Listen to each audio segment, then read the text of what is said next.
Nesse vídeo, eu vou te dar 10 dicas para você melhorar 10 vezes até o final do ano. Enquanto eu gravo esse vídeo, no dia 24 de setembro, faltam 98 dias, 100 dias para deixar melhor, para o ano acabar. E hoje eu estava lendo minhas newsletters e eu caí numa newsletter super interessante de um cara chamado Sahil Bloom. Vou pedir para minha querida e amada editora colocar aqui uma fotinho dele. E é uma newsletter que ele falava, faltam 100 dias para o ano acabar, então aqui 25 coisas que você pode fazer para ainda vencer esse ano. Eu achei muito boa a ideia e eu decidi copiar na cara dura a ideia e trazer aqui 10 coisas que você pode fazer para você se tornar mais estratégico, pensar melhor, ter mais foco, ter mais clareza mental e basicamente se tornar uma pessoa melhor ainda em 2025. 100 dias é bastante tempo, não é tempo para você mudar a sua vida, obviamente, mas dá para você começar muita coisa e já sentir os efeitos até então. Então serão 10 dicas sobre produtividade, como pensar melhor, como se organizar melhor, como tomar decisões melhores e coisas assim. Algumas mais práticas, outras mais filosóficas, mas todas extremamente úteis para você. Então vamos lá para a primeira. A primeira dica é uma de produtividade que é extremamente útil e que eu sigo sempre que eu consigo. Eu admito que eu não consigo fazer isso todos os dias ainda, porém me ajuda imensamente, que é a questão dos blocos de tempo. Isso aqui não é o Marcos reinventando a roda, você já deve ter ouvido falar disso, se você consome conteúdo de produtividade. Porém, se você não consome, eu vou te explicar rapidamente, é você dividir o seu dia não por, vou dividir pelas tarefas, vou dividir por uma coisa mais abstrata. É você literalmente abrir o seu calendário, o Google Calendário, o calendário que você achar mais bonito, e você vai separar ali, você vai olhar, né? Seu dia tem horas limitadas, bem limitadas, na verdade. Então, o seu trabalho, na verdade, é de colocar as tarefas distribuídas por horário. É simples e idiota quando você para pensar desse jeito, porém, é de longe a melhor forma de você organizar o seu dia e principalmente a sua mente. O que eu faço, o que eu recomendo? Recomendo você entender onde você gosta de fazer cada tipo de tarefa, porque terão tarefas que são mais criativas, terão tarefas que serão mais administrativas, terão tarefas que consomem mais energia e outros que consomem menos energia. Minha recomendação: distribua elas ao longo do dia, basicamente pensando na questão da energia. Então, o que gasta mais a sua energia? Você quer colocar as tarefas normalmente criativas são essas. Então, não adianta você tentar provavelmente fazer isso às, sei lá, 7 horas da noite, porque você já vai estar muito cansado, o seu cérebro já vai estar exausto, você não vai conseguir fazer uma coisa criativa muito avançada, você não vai sustentar a sua atenção por tempo suficiente. Então, use o bloco de tempo, é tão simples quanto literalmente abrir um calendário, ou você pode pegar num caderno, você pode pegar num caderninho desse, um Moleskinizinho, separa lá os horários e começa a distribuir as suas tarefas baseadas em horários. Marcos, não consegui fazer todas as tarefas, o meu dia vai acontecendo. Você vai o quê? Vai remanejando à medida que o dia acontece. Uma coisa que você vai aprender, caso você nunca tenha feito essa técnica de organização de tarefas, é que a gente superestima muito a quantidade de coisas que a gente consegue fazer. Esse é o aprendizado constante que eu tenho dia após dia. Atualmente, eu tenho reduzido as minhas tarefas para 2 a 3 no máximo por dia. Porque a gente demora, a gente precisa descansar, obviamente, entre cada tarefas e coisas assim. E até, aproveitando uma recomendação final dessa dica antes da gente ir para a próxima, nunca coloque uma coisa grudada em cima da outra. Ou seja, dê espaço, dê gordura. Então, você terminou uma tarefa, cara, pelo menos, eu diria que o mínimo entre uma tarefa e outra é 5 minutos, o ideal é pelo menos 15 minutos. Porque às vezes você não consegue fazer a coisa naquele tempo, às vezes você precisa de mais tempo, e às vezes você precisa descansar. Você precisa descansar para o seu cérebro mudar a chave dele para você conseguir ir para a próxima. A segunda dica é bastante relacionada à primeira, que é você avaliar no final do seu dia quantas horas você de fato gastou em hábitos, projetos, coisas importantes para você. Isso é o que eu chamo de salário de horas. Como isso funciona? Você tem um X horas por dia disponíveis, você não tem tantas horas quanto você acha, como eu falei antes. Então, provavelmente a real que você tem por dia para, por exemplo, trabalho criativo ou para alguma coisa importante na sua vida, você vai ter no máximo assim 4 a 6 horas estourando. Não é muito tempo. A melhor coisa que você pode fazer para você, ao longo do tempo, rastrear e ver se você de fato está usando o seu tempo nas coisas que você disse que você ia usar, é você, no final do dia, abrir uma planilha de Excel ou no Notion ou qualquer coisa básica, simples, onde você tem uma tabela, e aí você vai colocar numa coluna, você coloca tarefas, nas colunas da direita você coloca os dias da semana, e aí nas células, entre elas, você vai colocar quantas horas você gastou naquele dia, naquela tarefa, ou naquele tipo de atividade, se você quiser fazer assim. Então, por exemplo, eu rastreio quantas horas eu tenho usado na criação do meu novo curso de como definir metas e rotinas e como definir um planejamento que tem pé e cabeça, que é o microplanos. Eu tenho usado isso para saber, eu estou conseguindo avançar no meu curso à medida que eu desenvolvo ele? Eu não estou conseguindo, porque a única coisa que importa no final do dia é ir lá e mensurar quantas horas eu trabalhei naquele projeto que eu disse que eu ia trabalhar. Se eu não estou trabalhando naquele projeto, tem algo errado. Então, é muito útil, é um rastreamento de hábito, só que voltado para horas, basicamente, isso daqui. Ele é extremamente útil porque você vai conseguir, dessa forma, entender justamente, cara, se eu estou falando que todos os dias eu quero, por exemplo, trabalhar 1, 2 horas por dia no projeto XPTO e eu estou uma semana com 0 horas, tem algo de errado. Ou eu não estou sabendo organizar minha agenda, ou eu estou procrastinando por algum outro motivo. Porém, se você não faz esse rastreamento, é muito fácil você basicamente não se tocar que você não está usando o seu tempo do jeito que você disse que ia usar.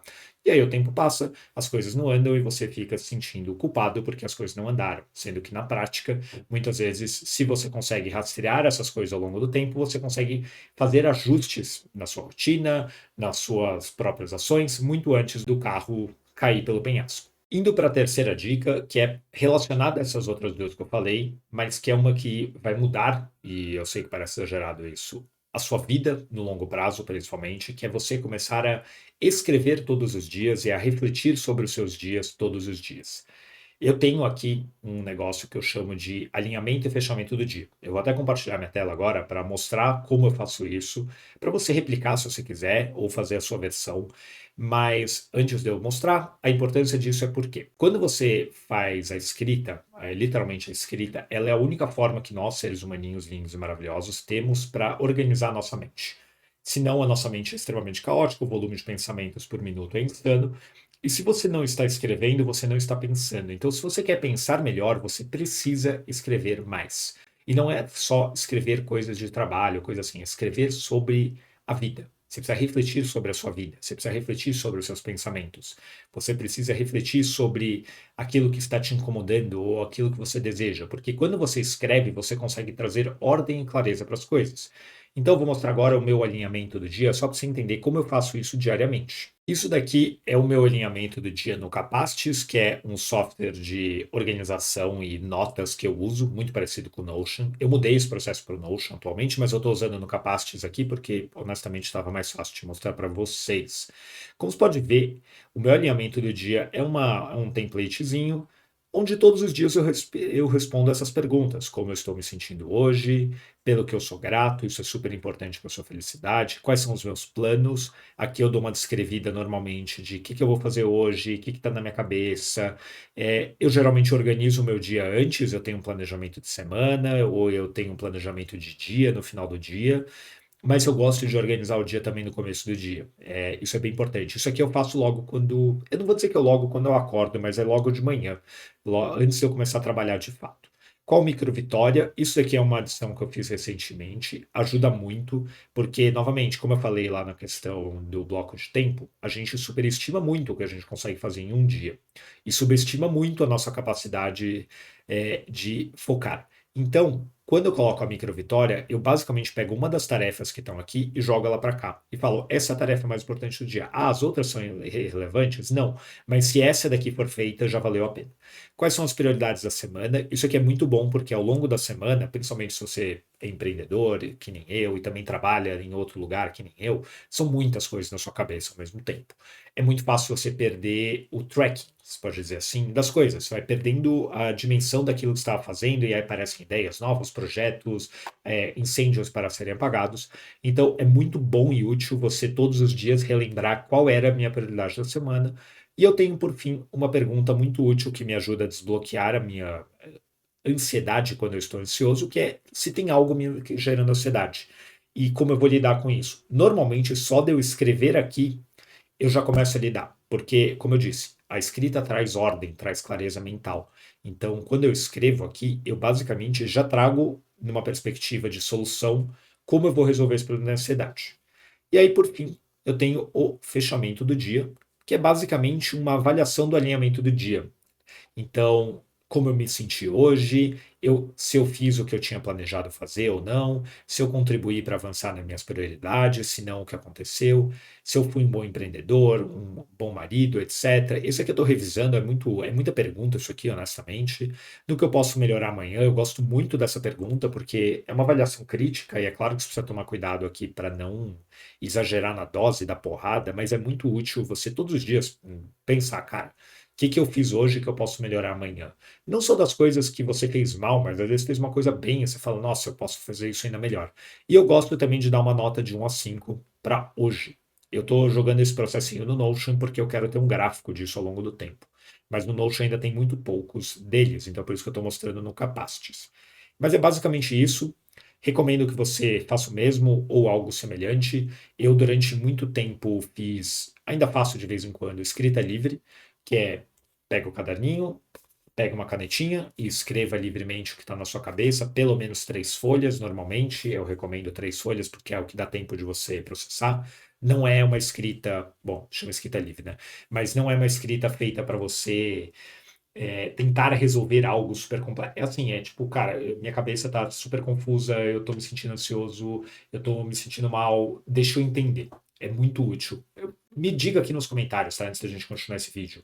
Você quer que eu faça mais vídeos sobre como usar a escrita como ferramenta para você pensar com clareza e ter mais estratégia? Me diz nos comentários, porque eu uso muito escrita, eu escrevo muito o dia inteiro, então eu acredito que eu tenho algumas coisas que eu posso falar sobre este assunto. Mas só de você fazer esse alinhamento e fechamento do dia, eu te garanto, você vai melhorar a sua vida em 1000%, quase de forma imediata. Agora, indo para uma dica que vai melhorar a sua capacidade de pensar melhor sobre as coisas, que é expandir o seu conhecimento. Você precisa ler mais. E aí você fala, meu Deus do céu, essa é a dica mais óbvia que eu já ouvi na face da Terra. Se fosse tão óbvio assim, eu não precisaria falar isso e mais 1 milhão de pessoas. Porém, eu quero, na verdade, fazer um pouquinho diferente do que simplesmente leia livros. Sim, leia livros. Se você nunca leu na sua vida ou se você está lendo muito pouco, literalmente qualquer livro você já vai se beneficiar muito. Porém, caso você fale, Marcos, eu já leio livros, eu já tenho o costume da leitura, o que eu deveria fazer? Eu estou pegando aqui, por exemplo, um livro e eu gosto de chamar desse tipo de livro, é livro que me faz entender que eu sou bem burro. Que é, por exemplo, isso aqui, The Science of Storytelling. No caso, só existe em inglês. É um livro maravilhoso sobre storytelling. Mas, na prática, ele é o melhor livro que eu já li sobre esse assunto, porque ele é um livro que basicamente explica storytelling sobre um viés científico, neurocientífico, mais especificamente. E é um livro que desafia o meu cérebro, é um livro que me desafia, porque ele traz muitos conceitos novos, ele me provoca com ideias que eu não pensava antes, ele expande a minha mente. Então, este tipo de livro é um tipo de livro mais difícil, e nem é o caso aqui, quando se fala livro difícil, então é livro acadêmico, é livro super denso, filosófico, livro, eu vou precisar ler Aristóteles, é original, em grego. Não, não é isso que eu estou dizendo para você ler. Se você quiser ler, leia. Porém, livros que te desafiem, livros que estejam um pouquinho acima do seu nível atual. Isso é muito importante porque são esses livros que vão te permitir evoluir profissionalmente e pessoalmente. É um livro que nem esse, por mais que eu estude muito marketing, trabalhe com marketing, entenda muito de marketing, é esse tipo de livro que avança o meu conhecimento, porque é um livro que traz perspectivas novas e traz isso de forma fundamentada e traz isso com ideias que expandem a minha capacidade de entender a realidade, se pode dizer assim. Livros bons, os melhores livros, são livros que expandem a sua forma de enxergar o mundo. É como se você agora conseguisse enxergar o mundo com mais cor e também com mais detalhes, e de forma mais completa, porque você de fato está expandindo o seu conhecimento sobre como o mundo funciona. Então, livros mais diretos ao ponto, práticos, fáceis, pode dizer assim, são importantes? São muito importantes. Você vai pegar um livro que nem tem aqui atrás da minha estante, sei lá, Hábitos Atômicos, do James Clear, que é um livro que foi muito importante para eu ler. Ah, é um livro básico sobre hábitos? É um livro básico sobre hábitos. É um livro que eu recomendaria para qualquer pessoa ler sobre hábitos. É um livro super profundo ao mesmo tempo. Ele tem ideias muito boas, mas é um livro mais simples. Ele é de fato feito. Se você vai ler um livro que nem eu estou olhando aqui para o Rápido e Devagar, do Daniel Kahneman, ele é um livro extremamente profundo. Muitas das coisas que o próprio James Clear fala, de certa forma, estão nesse outro livro também, de alguma forma. Porque as fontes são todas parecidas, só que o Rápido e Devagar é um livro muito mais avançado, muito mais complicado, muito mais denso. do que um livro que nem Hábitos Atômicos.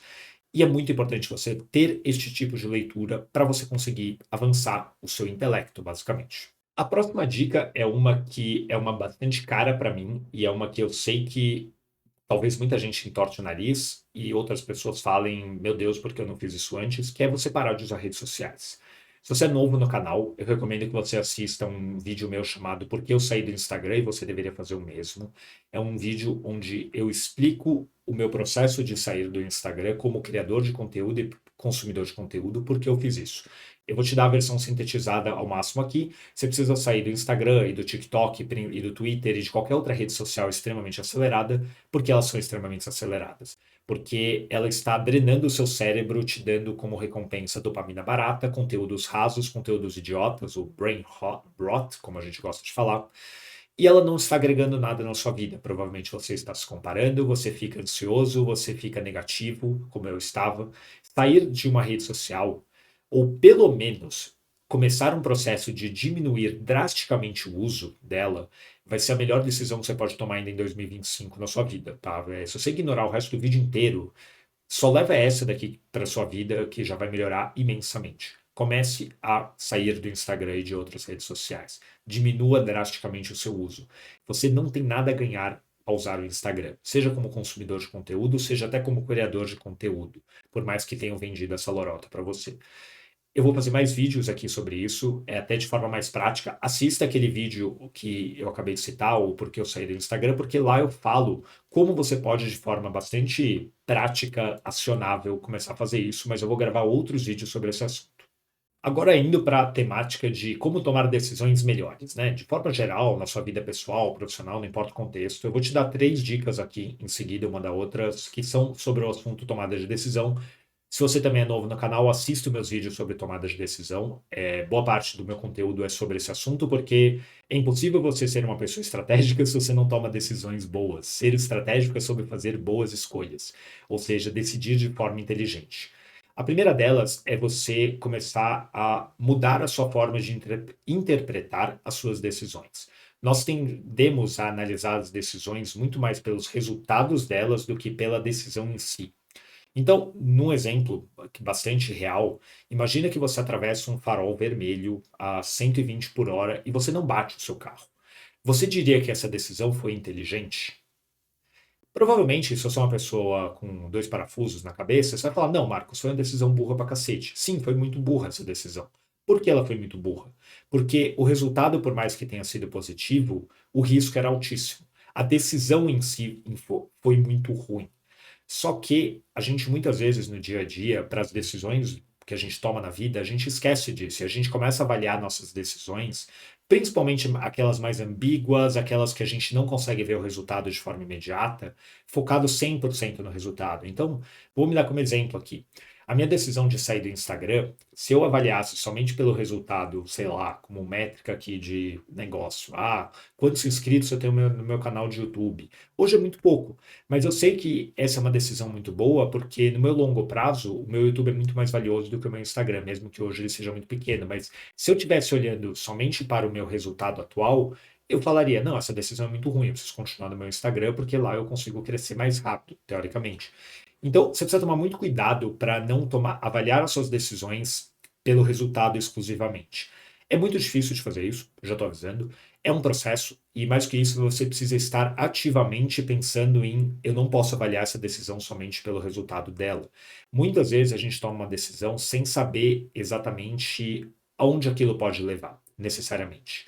Às vezes a decisão não dá certo porque o mundo não quis que ela desse certo. A maioria das decisões, principalmente decisões de negócio, decisões às vezes que não estão sob o nosso controle, são decisões que você faz ela informado, baseado no que você tem de ideias e de conhecimento naquele momento, porém você não necessariamente sabe se aquilo vai dar certo no futuro ou não, porque 1 milhão de variáveis podem influenciar. Então, se eu decido abrir um negócio, por exemplo, e o negócio dá errado, e você falar: mas o negócio deu errado, então a decisão de abrir o negócio foi ruim.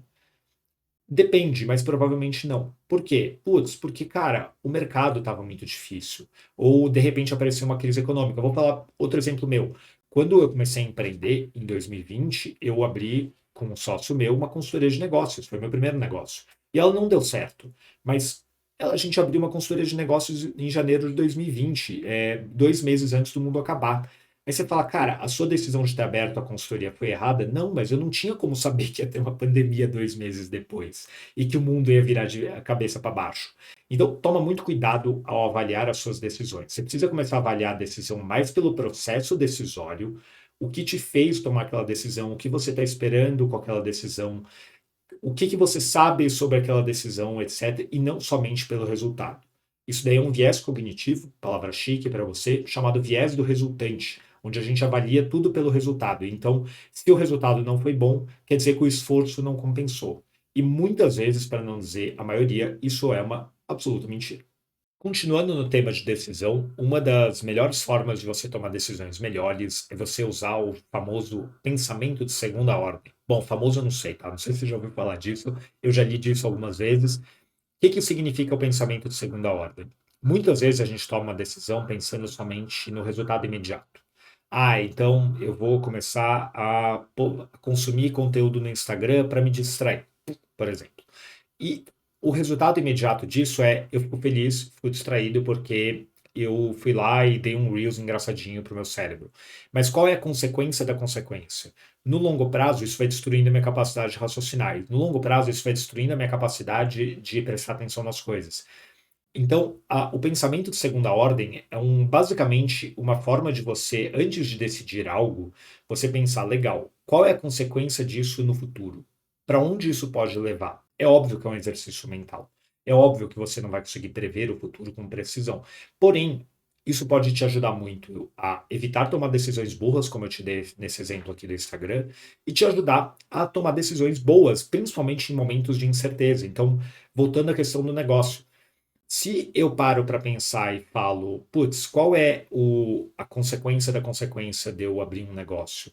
Cara, talvez eu não estivesse aqui falando com você se eu não tivesse começado aquela consultoria de 2020 que deu errado. Provavelmente eu não estaria aqui. Então, você precisa pensar que muitas vezes uma decisão, principalmente as mais arriscadas ou as que mais geram desconforto, são decisões que vão te levar para frente.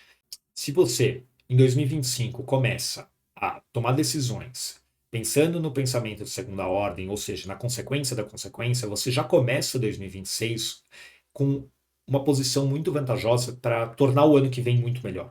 Porque você vai estar tomando decisões agora, já pensando no seu futuro, de forma positiva e evitando erros muitas vezes fáceis. Então, dá para criar 1 milhão de exemplos. Desde, cara, qual é a consequência da consequência de eu faltar na academia hoje, por exemplo? Putz, eu fico feliz em casa, mas a consequência é que na minha cabeça eu crio a narrativa que eu não sou uma pessoa consistente ou que eu falho comigo mesmo. Dá para usar o pensamento de segunda ordem para tudo, isso é um modelo mental, e eu recomendo que você use porque ele de fato te ajuda a tomar decisões melhores e evitar decisões burras. Por fim, na questão de tomada de decisão, outro modelo mental, um que eu uso muito, e aí eu falo agora como consultor de negócios, também como empreendedor, isso é muito útil para quem tem negócio, mas é muito útil para qualquer pessoa também, que é o que a gente chama de técnica da inversão.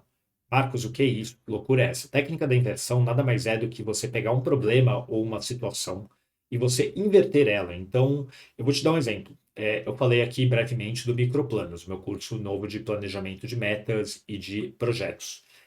Cara, a pergunta certa a se fazer não é o que eu preciso fazer para esse curso dar certo, porque isso é uma pergunta muito aberta, mas é muito mais fácil eu começar pelo inverso, que é o que faria esse curso dar errado?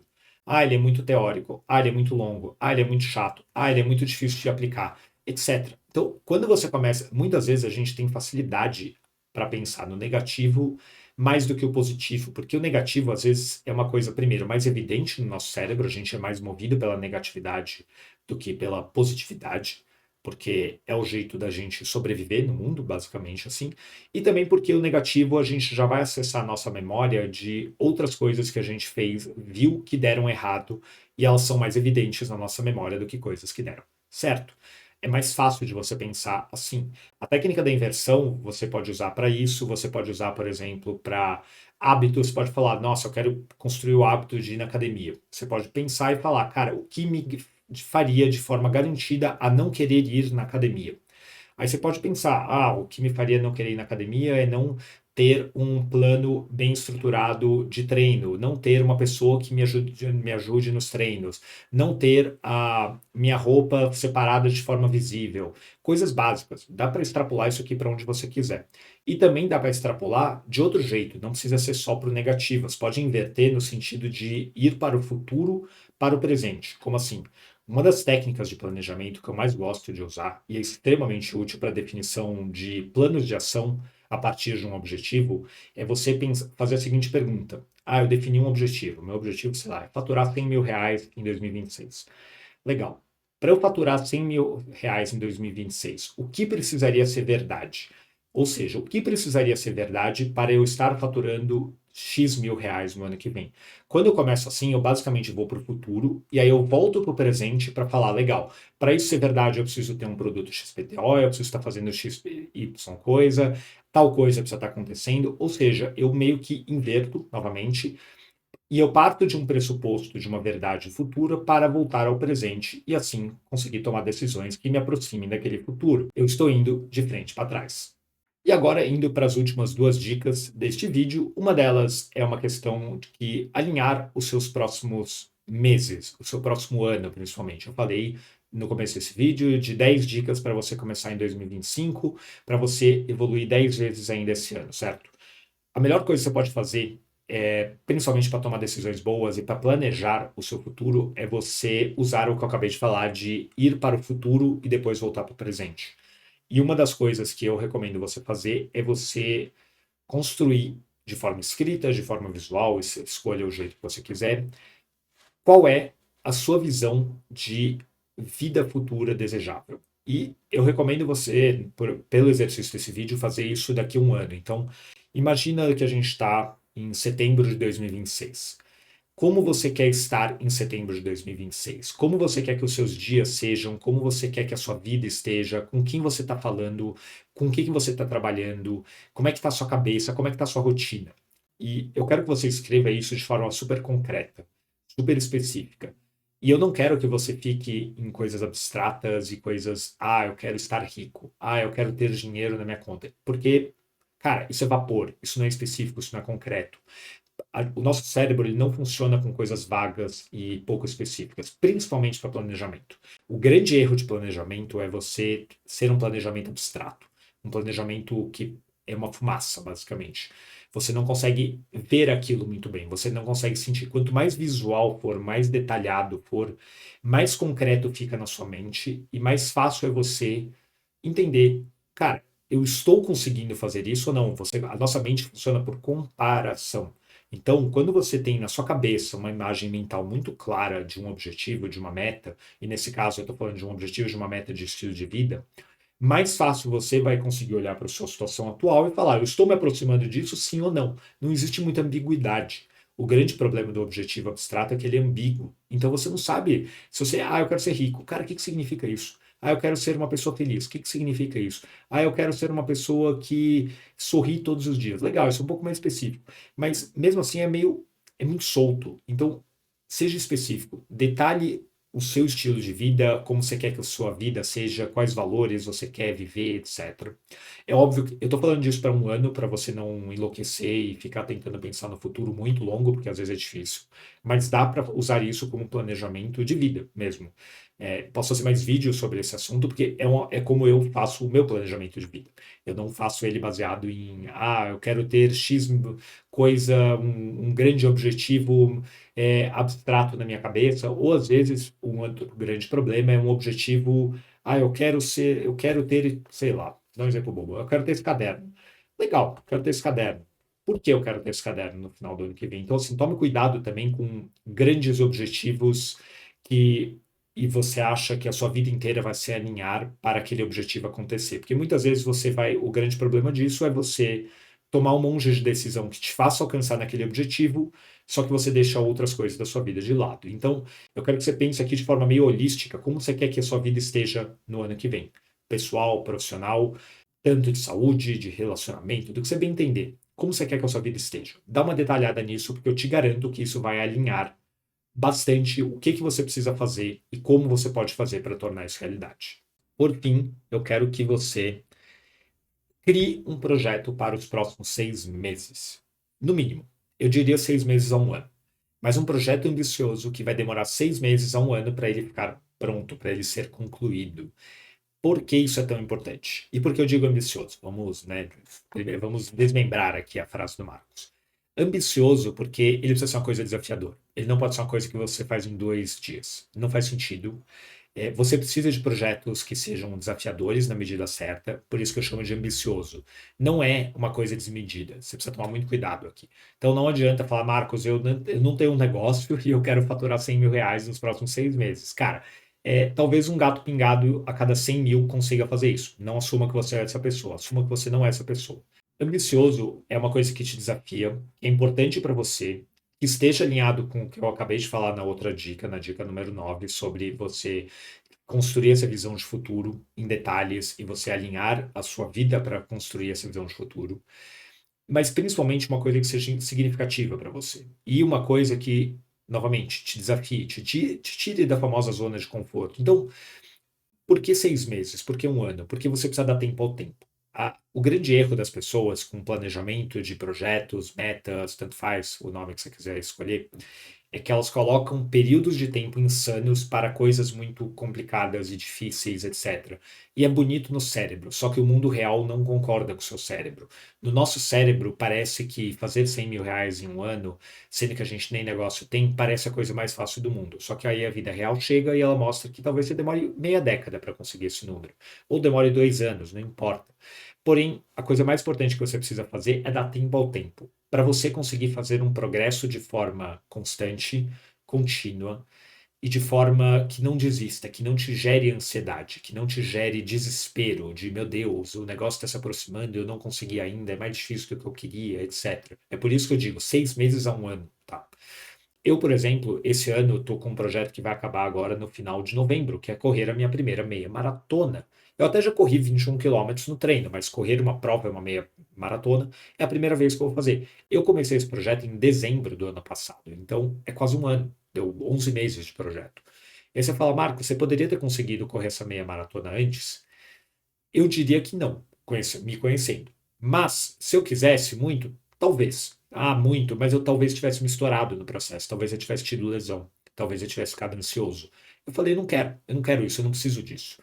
Um ano está sendo tempo suficiente para eu ver o meu progresso acontecer, para eu conseguir fazer isso com calma, para eu conseguir me divertir nesse processo. E tudo isso importa absolutamente mais do que o resultado em si, porque no final do dia a meia maratona, no meu caso, vai vir e ela vai embora e a minha vida vai continuar. Se eu tiver odiado esse processo, spoiler, eu não vou querer correr outra meia maratona.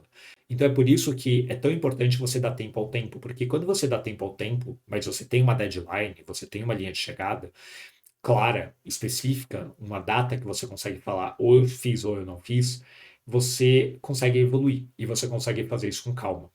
Isso, por sinal, é o que eu vou ensinar a fazer em grande parte no Microplanos, que eu já falei algumas vezes nesse vídeo, que é o meu novo curso de como planejar suas metas pessoais, projetos profissionais e pessoais, sem ansiedade, para você pouco a pouco evoluir nelas. Em breve eu vou abrir as inscrições. Se você tem interesse em fazer planejamentos para 2026, principalmente para os seus projetos pessoais, metas profissionais ou pessoais, se inscreva na minha newsletter, nas cartas de clareza, no link da descrição do vídeo, porque lá você vai receber acesso ao curso logo quando ele lançar. Mas, de qualquer maneira, comece um projeto que vai demorar 6 meses a um ano. Eu te garanto, primeiro, isso vai alinhar a sua vida para você se direcionar a esse projeto. Isso vai te permitir também ter calma para conseguir alcançar, ver o resultado, gostar do processo, que é muito mais importante do que o resultado por si só. Então, agora vamos fazer um recap rapidinho aqui no final do vídeo das 10 dicas para você melhorar em 10 vezes a sua vida ainda em 2025. Dica número 1: começar a organizar sua vida, seu dia a dia por blocos de tempo. Dica número 2: fazer uma avaliação no final do dia de quantas horas você de fato trabalhou nas coisas importantes, que é o seu salário de horas. Você começa a escrever todos os dias e a refletir sobre os seus dias. Use o meu template aqui do alinhamento e do fechamento do dia, se você quiser, mas escreva. Você começar a ler livros desafiadores, livros que testam o seu cérebro, que expandem a sua mente. Isso é absurdamente importante e vai tornar o seu dia a dia muito mais divertido. Você vai ficar mais inteligente, é muito legal. Pare de usar redes sociais como Instagram e TikTok, ou pelo menos diminua drasticamente o seu uso. Você não tem ideia. Cara, isso aqui parece um hack milagroso. É assustador como a sua atenção e o seu foco melhoram e a sua felicidade aumenta absurdamente em minutos. Comece a avaliar suas decisões mais pelo resultado, mais pelo processo e menos pelo resultado, porque o viés do resultado é muito presente e ele te faz errar muitas vezes em relação a avaliar decisões que na prática eram ruins e avaliar de forma errada decisões que na prática eram boas. Comece a pensar na questão do pensamento de segunda ordem, na consequência da consequência, para tomar decisões melhores e evitar burras. Use a técnica da inversão para tomar decisões também, principalmente de planejamento. E falando de planejamento, comece a fazer essa sua visão de futuro para o próximo ano, como é que você quer que seus dias sejam, como é que você quer que a sua rotina seja, para você alinhar toda a sua vida em torno disso. E por fim, comece esse projeto ambicioso que vai demorar pelo menos 6 meses ou um ano para você concluir. Isso vai te dar foco, isso vai te dar algo para você trabalhar todos os dias, isso vai te dar prazer real para você avançar e no final você vai ter de um ano ou de 6 meses ter conseguido fazer um progresso que você talvez nunca imaginou na vida que conseguiria fazer. Essas foram minhas dicas. Diga aqui embaixo se você gostou, se você quer mais vídeos desse tipo, onde eu falo coisas mais práticas. Deixe também um comentário se você tem alguma outra dica para as pessoas. Dúvidas, questões, eu adoro falar com vocês. Por hoje é só, um grande abraço e a gente se vê no próximo.